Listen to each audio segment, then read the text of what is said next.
So, the Phantom Liberty cinematic trailer just released, and I gotta say, this one trailer alone makes Solomon Reed and Songbird significantly more interesting to me as characters than anything we've seen before.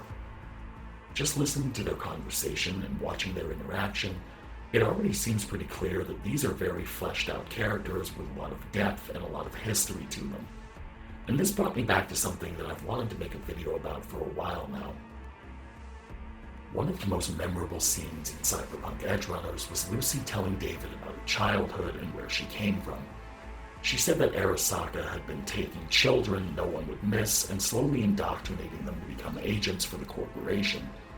And even worse, Arasaka ended up turning some of these kids into Netrunners and then forcing them to do dangerous deep dives where most died looking for something Arasaka wanted to find in the old net. I have a few theories about what they might have been looking for, but we could very well end up finding out for sure in Phantom Liberty. Lucy said in the anime that she was part of a group of 13. Most of those 13 died, but in her flashbacks, Lucy escaped the facility with at least 4 other Netrunners. In watching Cyberpunk Edgerunners again, I saw something that has me all but convinced Songbird was one of those kids that was trained and raised with Lucy by Arasaka. If we look at the 13 children Lucy remembers in her flashbacks, we see that there are kids of different ages. The creators of Cyberpunk Edgerunners have said that Lucy is supposed to be roughly 20 during the anime. And here we see that some of these kids are clearly older than Lucy, and some look younger than Lucy. But right here to the left, there's one girl in particular that looks as if they purposefully went out of their way to draw her as the child version of Songbird. Now, I'm admitting here and now that I didn't realize the girl in that scene looked exactly like Songbird until after I wrote this script. I actually had to rearrange and rewrite this entire thing because I came up with this theory way before I actually went back and looked at Edgerunners for screenshots and clips.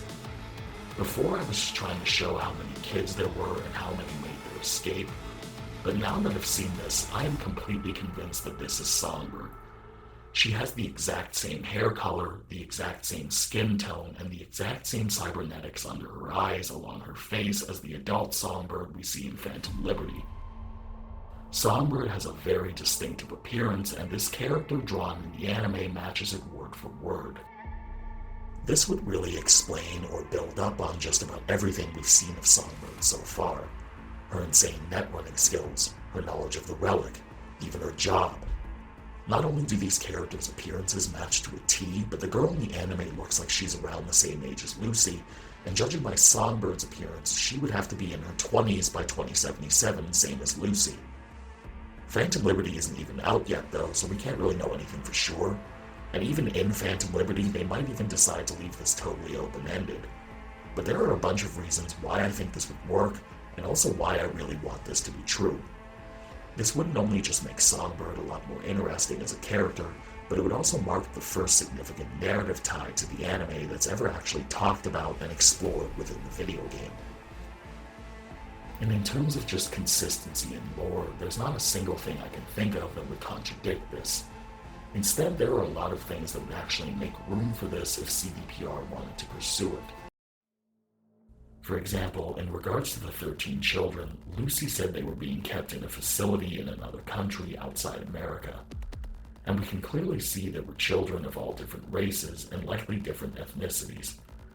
Given that Arasaka, by the lore in the Cyberpunk tabletop books, had a history of recruiting people from around the world and sending them to training camps in Japan, it's more than likely Arasaka was taking these children from all around the world.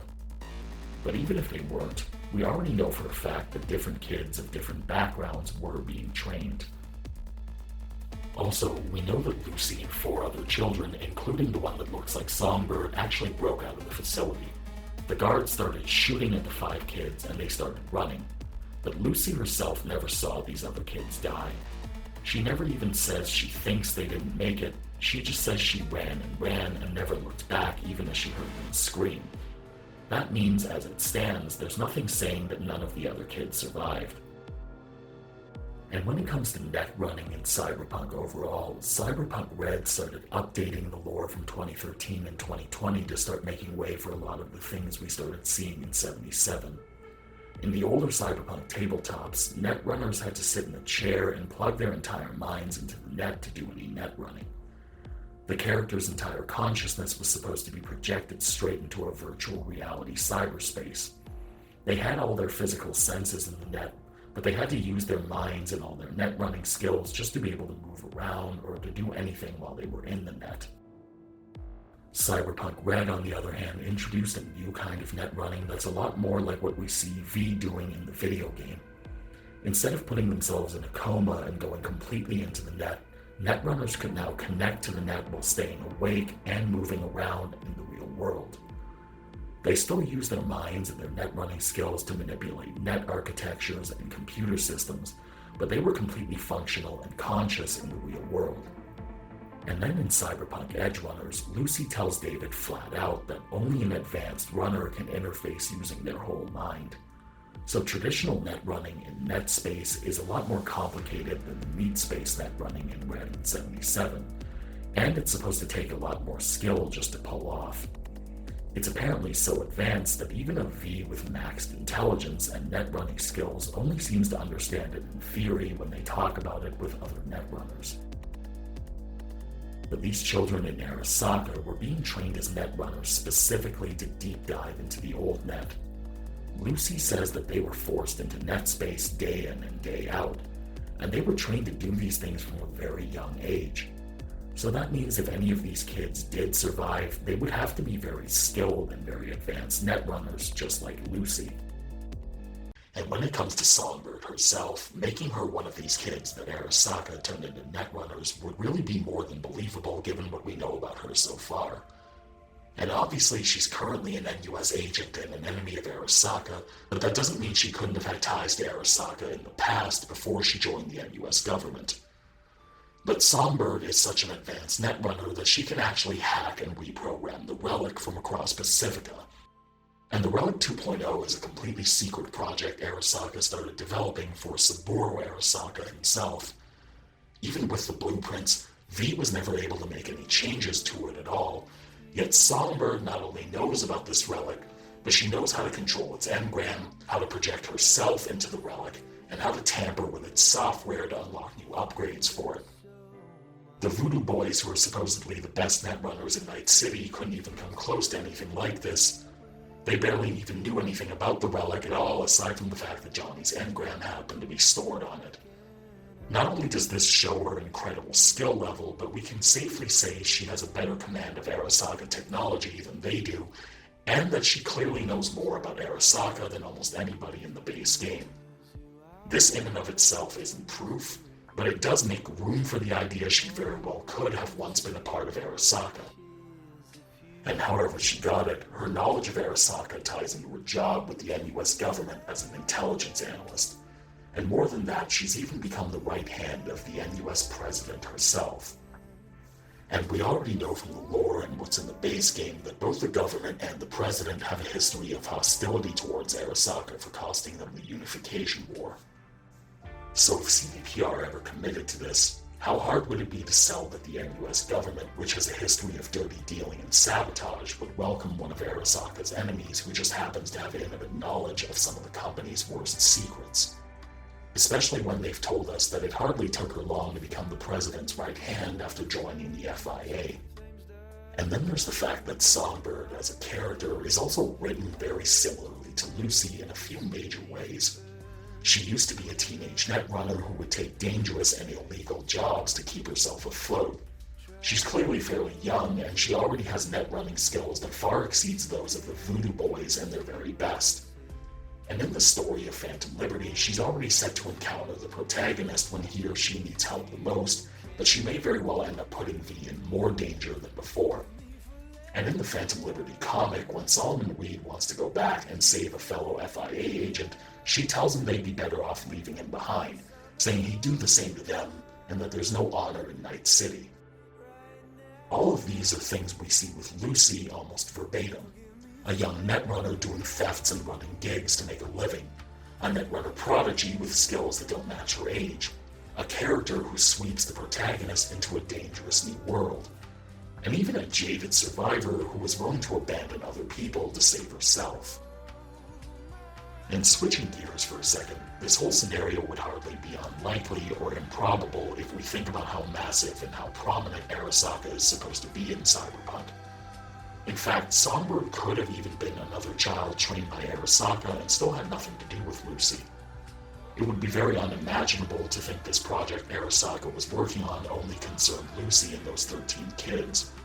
This is supposed to be a company that was basically doing human experiments with Soul Killer for more than 50 years. V actually knows another character in the game that was recruited by Arasaka as a child. Takamura wasn't trained as a Netrunner, but during his missions he'll tell V he was taken off the streets and out of poverty by Arasaka and trained to be a soldier when he was just a kid.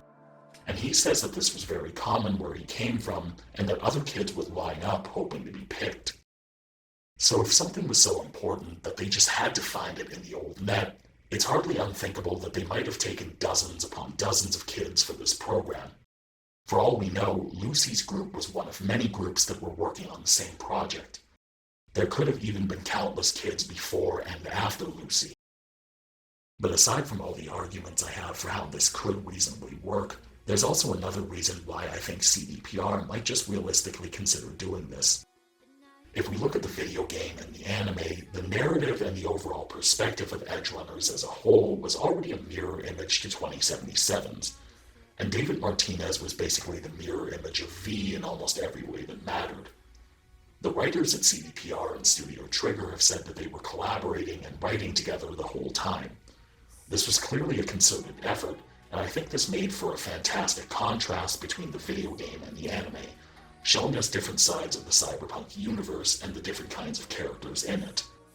So who's to say they couldn't do the same thing with other characters going forward? Like I said, Songbird is already very similar to Lucy in more ways than one, but she's also Lucy's mirror image in more ways than one.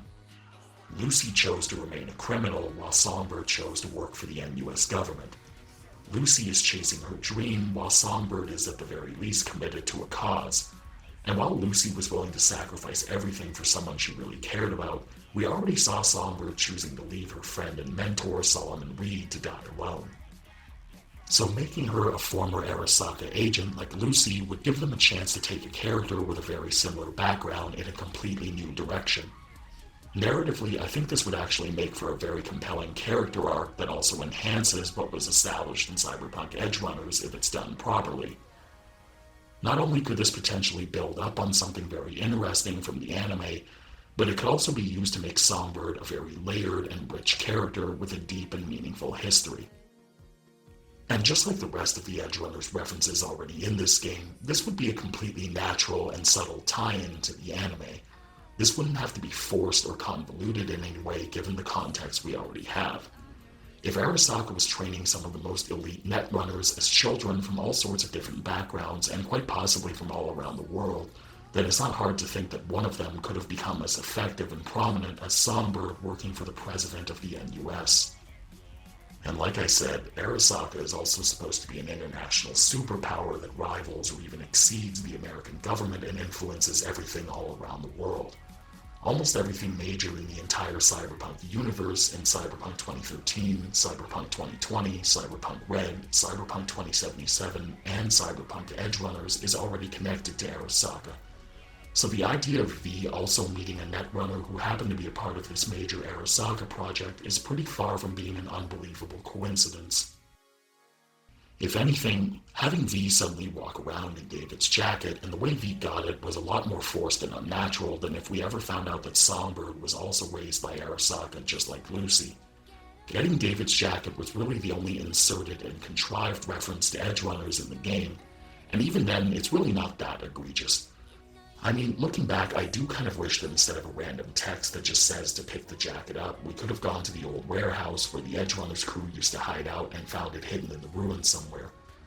Maybe instead of such a bland and sudden gesture just to signify passing the torch, Falco could have sent V an angry message, shouting down this total stranger for just coming along and opening old wounds out of curiosity.